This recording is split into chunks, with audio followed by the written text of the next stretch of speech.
मेरा ये first attempt था। मेरा मीडियम इंग्लिश मीडियम है। पहला ही अटेम्प्ट था? जी। केवल पहला अटेम्प्ट? जी। वाह।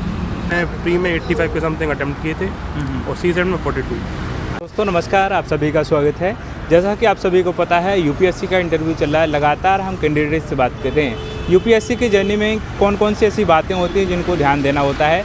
तो अंत तक बने रहिएगा, सारी की सारी रणनीति के बारे में बात करने वाले हैं। सर बहुत बहुत स्वागत है आपका, बधाइयाँ।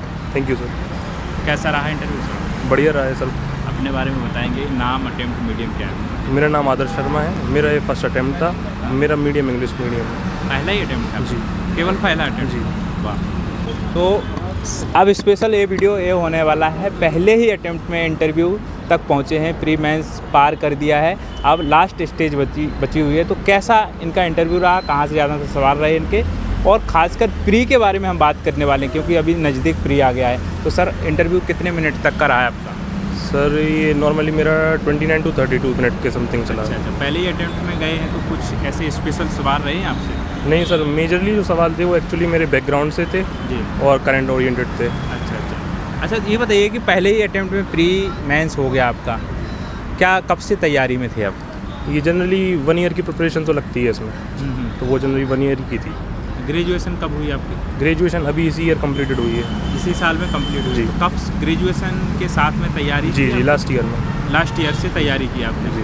तो क्या क्या कर रहे थे आप, बताना चाहें जो भी तैयारी कर रहे हैं उनके लिए? मेजरली तो यही है, इसकी जो प्रिपरेशन है वो ईयर लॉन्ग चलती है, उसमें अपना स्ट्रीमलाइन तरीके से अपन को प्रिपेयर करना पड़ता है टाइम टेबल के हिसाब से। वही है। स्ट्रैटेजी जो रहती है हमारी, कहाँ से शुरू किया था आपने, क्या स्टार्ट किया था? जो स्टार्ट हमारा पॉइंट होता है यूपीएससी करना है तो कहाँ से स्टार्ट करें, कौन सी चीज़ यहाँ पढ़ें हम? मेजरली गाइडेंस तो अपनी यूट्यूब पे अवेलेबल होती है, जो जी। टॉपर स्टॉक होती हैं, विजन की हुई, बाजीराम की हुई, उनसे अपन को पता चल जाता है कि स्टार्ट कहाँ से करना है। तो फिर बेसिक बुक्स हुई, बेसिक बुक्स को बिल्डअप करते हैं फिर ओरिएंटेशन के हिसाब से। फिर जिस सब्जेक्ट में अपन की कम पकड़ होती है उसको फिर डेवलप करते जाते हैं समय के साथ। अच्छा। कहते हैं कि एनसीईआरटी से शुरुआत करना चाहिए, सिलेबस को देखना चाहिए, तो ये आपने किया है? एनसीईआरटी पढ़ी हो, सिलेबस तो आपने देखा ही होगा। नहीं, वो अब एनसीईआरटी जो था पहले के हिसाब से था। आज की तारीख में जो आप देखें तो सिलेबस और जो हमारी स्टडी मटेरियल है वो बहुत वास्ट तरीके से अवेलेबल है ऑनलाइन, जिसके चलते एनसीईआरटीज़ का उतना ज़्यादा वो पर्सपेक्टिव रहा नहीं। अगर आपको समझ नहीं आती है अपनी कोर बुक्स जैसे कि लक्ष्मीकांत हुई, तो आप पॉलिटिकल थ्योरी हुई, 11th की एनसीईआरटी, तो इन पे आप डवेल कर सकते हैं, वरना फिर नॉर्मल बुक्स ही पर्याप्त है। सिलेबस के हिसाब से आपने डायरेक्ट स्टैंडर्ड बुक को देखा जी, है? जी। कोचिंग ली है, सेल्फ कर रहे हैं? नहीं, गाइडेंस ली थी, वही गाइडेंस जो अवेलेबल होती है। अच्छा, केवल गाइडेंस ली है। तो एजुकेशनल बैकग्राउंड क्या रहा आपका? मैं बीए पॉलिटिकल साइंस से हूँ। अच्छा, बीए किया है केवल आपने। सीसेट की तैयारी कैसे की आपने? सीसेट की वही थे, पीवाईक्यू जो अपने थे उनको लगाने से ही सीसेट का पता चल जाता है कि एग्ज़ाम क्या पूछना चाहता है आपसे, क्या उसकी नीड है। जैसे कि नंबर सिस्टम है, उसमें से सबसे ज़्यादा क्वेश्चन आते हैं उसके, जी। तो वही उस पर बेस्ड होता जाता है फिर सीसेट। अच्छा। कितने क्वेश्चन को अटेम्प्ट कर रहे थे दोनों पेपर में प्री के आप? एज सच क्वेश्चंस की कोई नीड नहीं होती, वो पेपर को देख के पता चलता है। जैसे 2023 का पेपर था, उस हिसाब से अगर देखा जाए तो कम अटेम्प्ट वाला ही सक्सेसफुल हुआ है। इस बार जो था वो अटेम्प्ट आपको बढ़ाने ही पड़ते। पेपर पैटर्न भी इस साल चेंज था थोड़ा, जिसमें 3 सब्जेक्ट वाइज क्वेश्चन आए थे, 3 ऑप्शन वाले। उस हिसाब से ही अपने नंबर क्वेश्चन चेंज होते जाते हैं। मैंने प्री में 85 के समथिंग अटेम्प्ट किए थे और सीसेट में 42। अच्छा, पीवाईक्यू क्वेश्चन की बात करें, कितने सालों के पीवाईक्यू लगाए थे आप? वही लास्ट 10 ईयर 10 साल सफिशिएंट के है। लिए। अच्छा, क्या तरीका रहता था? केवल देख रहे थे उसको कि उसको एनालिसिस कैसे करते थे आप? नहीं, एनालिसिस में नहीं होता है। यूपीएससी हमेशा ही जो ऑप्शंस होते हैं उन पे ही अगला क्वेश्चन अपना बिल्डअप करता है। तो उसी तरीके से ऑप्शंस भी देखते जाओ और क्वेश्चंस भी पढ़ते जाओ। और क्वेश्चंस में भी उसका पर्टिकुलर एक वे होता है पूछने का तरीका, अच्छा। उसको आपको समझना पड़ेगा। और आंसर राइटिंग आपने प्री के बाद की कि साथ ही में? नहीं, वो पहले, वो तो सबसे नेसेसरी चीज़ है हाँ। आंसर तो आपने राइटिंग। पूरी इकट्ठी तैयारी की, ऐसा नहीं कि प्री के लिए अलग से, ना, मेंस के लिए अलग से? वो होता भी नहीं है एक्चुअली, अगर देखा जाए तो। अच्छा, प्री के लिए डेडिकेटेड कब से हो गए थे आप? प्री के लिए डेडिकेटेड अगर कोई व्यक्ति 3 महीने दे दे तो वो सफिशिएंट है, मोर देन सफिशिएंट है। हाँ। क्योंकि जो अपन मेंस के लिए पढ़ रहे हैं उसी को फैक्चुअल फॉर्म में ही पढ़ना पड़ता है फिर, अच्छा। तो वो प्री के लिए 3 महीने बहुत सफिशिएंट है। अच्छा, कभी आपको ये नहीं लगता था जैसे पहली बार में आपका प्री हुआ, ये उम्मीद थी आपको कि प्री हो जाएगा हमारा? नहीं, प्री का तो ऐसा होता है कि प्री की उम्मीद किसी को नहीं होती है, वो लगता है, ये लग बाई चांस होता है। लेकिन जब क्वेश्चन पेपर अटेम्प्ट करके अपन निकलते हैं सेंटर से बाहर तो फील आ जाता है कि हाँ हो जाएगा, ऐसा लग रहा था। अच्छा, पहली बार जब प्री हुआ आपका तो फिर मेंस के लिए कितना टाइम देने लगे थे आंसर राइटिंग के लिए आप? वो टाइम पर्टिकुलर नहीं होता है, वो तो शेड्यूल डिवाइड हो जाता है कि 3 शेड्यूल में डिवाइड कर दो। पहले में पढ़ना है, दूसरे में फिर अपनी सोशियोलॉजी के देखना है ऑप्शनल का, और तीसरे में अपन को जो है आंसर राइट करना है तीनों चीज़ों का। अच्छा, ऑप्शनल कैसे किया आपने? ऑप्शनल का भी वही है, वो एक सर दीपक बोरा, उनसे अपन पढ़ा था। अच्छा, उनसे पढ़ा है ऑप्शनल के लिए। तो ऑप्शनल में आप आंसर राइटिंग कर रहे थे, तो कौन कौन सी बातें हैं उनने तो बताई होंगी, लेकिन अपनी ओर से कुछ ऐड ऑन कर रहे हों, तरीका क्या था आपका इसके लिए? ऑप्शनल में आंसर राइटिंग में मेन यही होता है कि कोई भी स्टैटिक टॉपिक पूछे वो या कोई भी चीज़ पूछे, उसको आपको करंट का एक पर्सपेक्टिव उसको देना ही पड़ता है उसमें। इससे क्या है, एक्सपेक्टर क्रिएट होता है अपने आंसर में, बस यही चीज़ है। करंट अफेयर्स के लिए क्या पढ़ रहे थे आप? विजन IAS की 365 आती है, प्री और मेंस दोनों के लिए। अच्छा, न्यूज़पेपर पढ़ रहे थे कि? न्यूज़पेपर में मैंने उतना ध्यान नहीं पढ़ा है, न्यूज़पेपर नहीं पढ़ा है। जी। अच्छा, मैं ये बोलना चाह रहा हूँ कि आपकी अभी ग्रेजुएशन अभी हुई है जस्ट, तो 1 साल की आपकी केवल तैयारी है, लास्ट ईयर से आपने तैयारी की है। इससे पहले कभी सोचा था आपने कि हमें UPSC देना है? वो अंदर तो होता ही एक थॉट के, मतलब एक चांस तो दें इस चीज़ को। अच्छा, क्योंकि इतने शॉर्ट टाइम में लिमिटेशन होती है कि हमें ये पढ़ना है, ये नहीं पढ़ना है, तो किताबों की जो हमें स्टोरेज होती है, हमें पढ़ना चाहिए, कौन सी छोड़ना चाहिए, तो कौन कौन सी ऐसी किताबें हैं जो आपने यूज़ की, पढ़ी, नोट्स जो भटक रहे हैं उनके लिए क्या कहना चाहें? मेनली पॉलिटी के लिए लक्ष्मीकांत थी जी, मॉडर्न हिस्ट्री के लिए स्पेक्ट्रम हो गई अपनी, जी, और फिर अदर सब्जेक्ट के लिए जो है अपने नोट्स बनाते गए थे, उन्हीं पे डोल करते गए। जैसे कि टॉपर्स के नोट्स ही मिलते थे, आंसर की जो कॉपी होती थी उनकी जी, मॉक वाली, हाँ। उनके हिसाब से भी उनको आंसर की को अपन देखते थे और उनको अपने आंसर्स में डोल करते थे। अच्छा, अटेम्प्ट कितने क्वेश्चन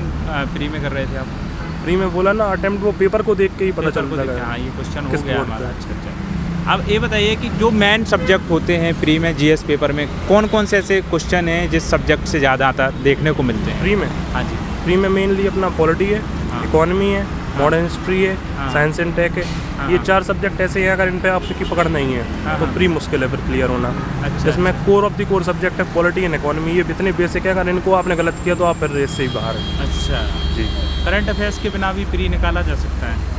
करंट अफेयर्स के बिना हो सकता है, हो भी नहीं सकता है। अब ये तो पॉसिबल नहीं है, क्योंकि साल पे depend क्वेश्चन ही जो है वो करंट पे ही डेवलप होके आते हैं। हाँ। आता स्टैटिक है, बट वो करंट से ही पता चलता है कि अभी न्यूज़ में, जैसे ही वाइस प्रेसिडेंट था इस साल न्यूज़ में, हाँ। तो उन्होंने वाइस प्रेसिडेंट पे पूछा। इस तरीके से ही करंट पे ही डेवलप होता है क्वेश्चन। अच्छा। हाँ, तो सर टॉपर्स कॉपी के बारे में क्या कहेंगे? क्या कौन कौन सी बातों को हमें ध्यान देना होता है? टॉपर्स कॉपी में मेनली यही देखना पड़ता है किस तरीके से वो लिख रहे हैं, क्या उनकी जो आंसर राइटिंग स्किल है वो है, कहाँ पे वो फैक्ट डाल रहे हैं, कहाँ पे डायग्राम डाल रहे हैं, हाँ। और कितनी वो नीड को जो है फुलफिल कर रहे हैं क्वेश्चंस की, यही देखना पड़ता है मुझे। ये देखने को। तो और भी जैसे हम PYQ की बात करें, प्री के लिए आपने बताया 10 सालों के, मेंस के लिए कितने सालों के PYQ हमें लगाना चाहिए?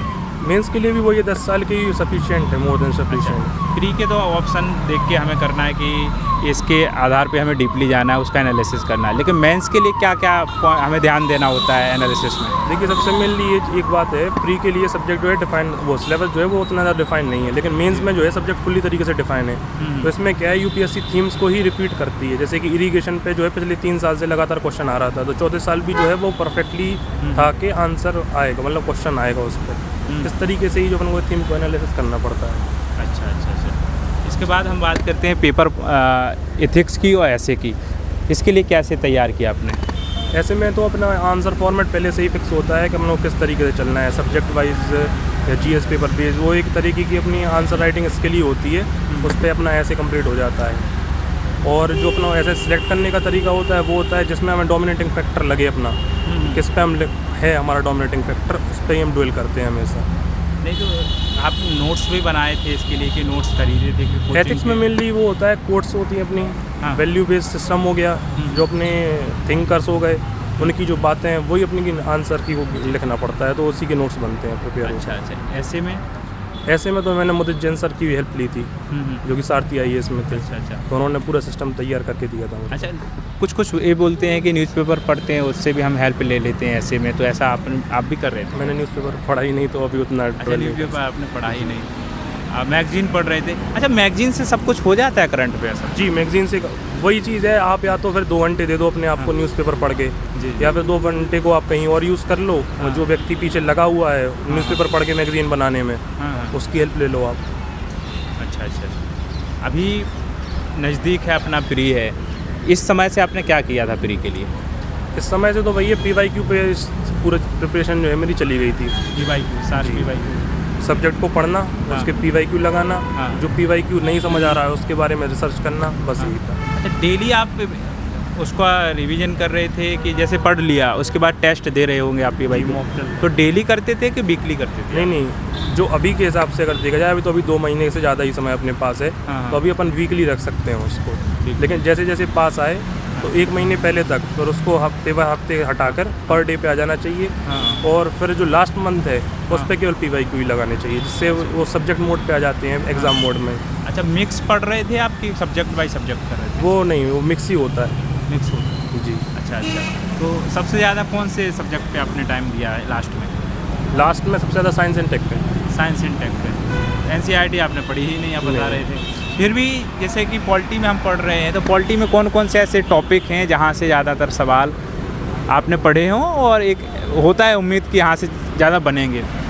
मेनली तो प्रेसिडेंट हुआ, वाइस प्रेसिडेंट हुआ, एंड क्लास 11th की पॉलिटिकल थ्योरी एक बुक है, हाँ। उससे बहुत ज़्यादा कंसेप्चुअल सवाल जो है आने लगे हैं इसमें। हाँ। और अब जो UPSC भी है वो कंसेप्ट के पीछे ही भाग रही है। हाँ। तो पॉलिटिकल थ्योरी बहुत अच्छी बुक बन जाती है इसके पीछे पे है। अच्छा। और जैसे इकोनॉमी है तो करंट अफेयर्स के हाँ, इकोनॉमी वो शिविन सर हैं, हाँ। यूट्यूब पे अवेलेबल, हाँ। तो वो तो उनसे- गोट हैं इसके। अच्छा। economy के। बजट से भी सवाल आते हैं? हाँ, तो- बजट से आते हैं। मेनली जो है इकोनॉमिक सर्वे डोमिनेट करता है इकोनॉमी को। हाँ। तो ये हो गया। ज्योग्राफी का कौन सा ऐसा पार्ट है जहाँ से हमें ऐसा लगता है कि ज़्यादातर क्वेश्चन बने, वो भी मैपिंग वाले भी आ जाते हैं? कभी इंडियन मैप की बात करें चाहे वर्ल्ड लेवल पे बात करें, तो आप क्या कर रहे थे इसके लिए? मैपिंग तो एक हाँ। तरीके से वही है, हाँ। जो अगर वहाँ पर आ जाए तो आ जाए, नहीं आए तो नहीं आए, क्योंकि बहुत ज़्यादा फैक्चुअल चीज़ है हाँ। और बहुत ज़्यादा समय भी लेती है मैपिंग। सवाल तो उससे आते हैं, ये बात सही है, लेकिन ज्योग्राफी की बात करें तो क्लाइमेटोलॉजी हुई अपनी और जियोमॉर्फोलॉजी हुई, इससे अच्छे सवाल आते हैं। इससे अच्छे सवाल आते हैं। अब अंतिम मैसेज दे दीजिए जो सभी छात्रों के लिए जो तैयारी करते हैं, भाई पहले ही अटेम्प्ट में आपका सब कुछ हो गया, उम्मीद है आपका पूरा फाइनल सिलेक्शन होगा, तो कौन कौन सी बातें हमें सेल्फ स्टडी के दौरान ध्यान देना होती हैं? भटकाव भी होते हैं, तो कैसे अपने आप को बांध के रखें, कौन कौन सी चीज़ें करें, क्या नहीं करें, क्या कर रहे थे आप? बस मेनली मैसेज यही है कि किसी की बातों में आओ ना, हाँ। अपना PYQ बेस जो है प्रिपरेशन को हमेशा रखते चलो और अपने स्टैटिक को जो है बहुत मजबूत करो, इससे सिलेक्शन हो जाएगा। ठीक, all the best. Thank you. तो दोस्तों ये थी वो सारी की सारी बातें जो आपके कमेंट रहते हैं, डाउट रहते हैं, पूरे किए। जो भी कमेंट रह जाते हैं, डाउट रह जाते हैं, कमेंट करिएगा, अगले वीडियो में पूरे करने की कोशिश करेंगे। नमस्कार।